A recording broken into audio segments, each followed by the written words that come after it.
A quick word of warning before we get into the video. I'm about to talk about a bunch of stuff that the wiki considers massive spoilers. So if you want to experience Dwarf Fortress's endgame content blind, you should probably leave now.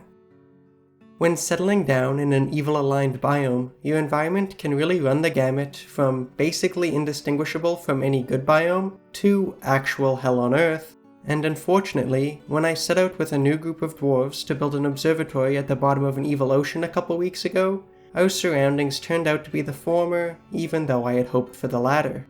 Outside our windows, there were no sea monsters to see. Up in our sacrifice room, the weather wasn't interested in sacrificing anyone, and generally, the whole area was just peaceful.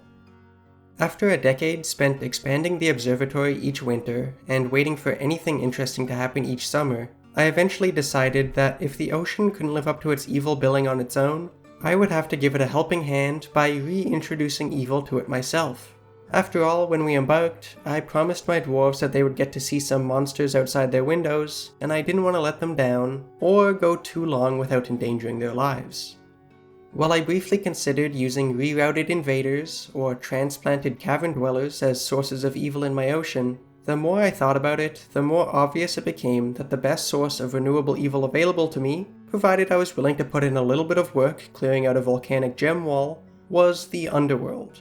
Down there was sure to be a demonic horde that would jump at a chance to invade the overworld, even if it meant they had to trek through a couple kilometers of tunnels and embarrass themselves a little bit swimming up from the bottom of the ocean past the windows of the observatory in order to do so.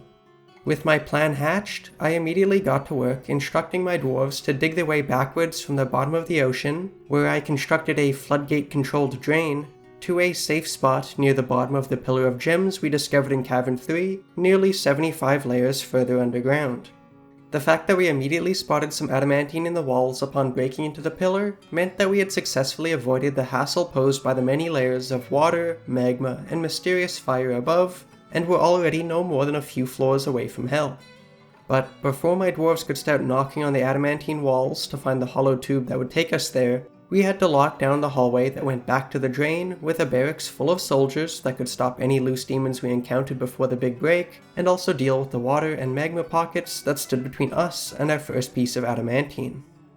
Once our excavation site was safe and only kind of full of water, I sent in a miner to collect our prize, which revealed an even larger water pocket than the first I had dealt with, and delayed further exploration until I dumped the new pool into the void off the edge of the map.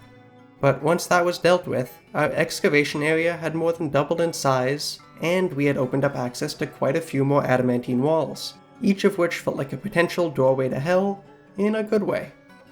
After clearing out all the obviously safe-to-mine gems and adamantine walls that were clogging up our space, I started instructing my dwarves to only dig up a piece or two of adamantine at a time in order to not sacrifice too many miners to any potential demon exposures. After carefully pushing the walls of our excavation site back by a tile or two, we finally had our first taste of danger when a lone miner exposed a theropod fiend hiding in a creepy little cranny. She didn't take too kindly to him and immediately made a break for the surface, but unfortunately for her, one demon does not an evil ocean make, and so I had to have my soldiers take her down on the staircase. It wasn't long after that, once a couple more adamantine walls had been cleared and collected, that we finally struck evil gold by breaking into the adamantine tube down to the underworld. There, a collection of demons was already clumped up and waiting for us, patiently hovering like an airborne rat king near the opening.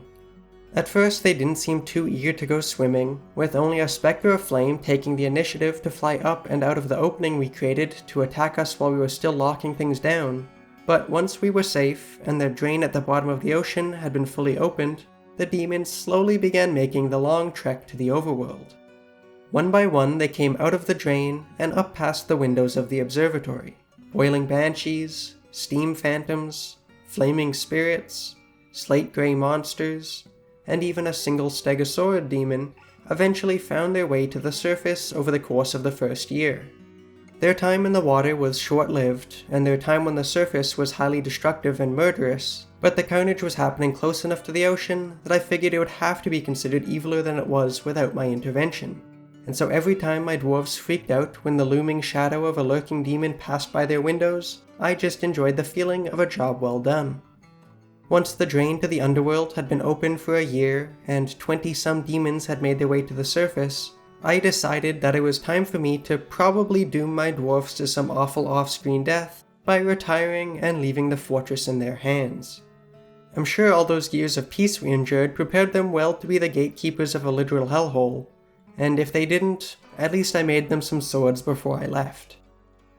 Thanks for watching, an extra thank you to those of you who support me on Patreon, and I'll see you next time.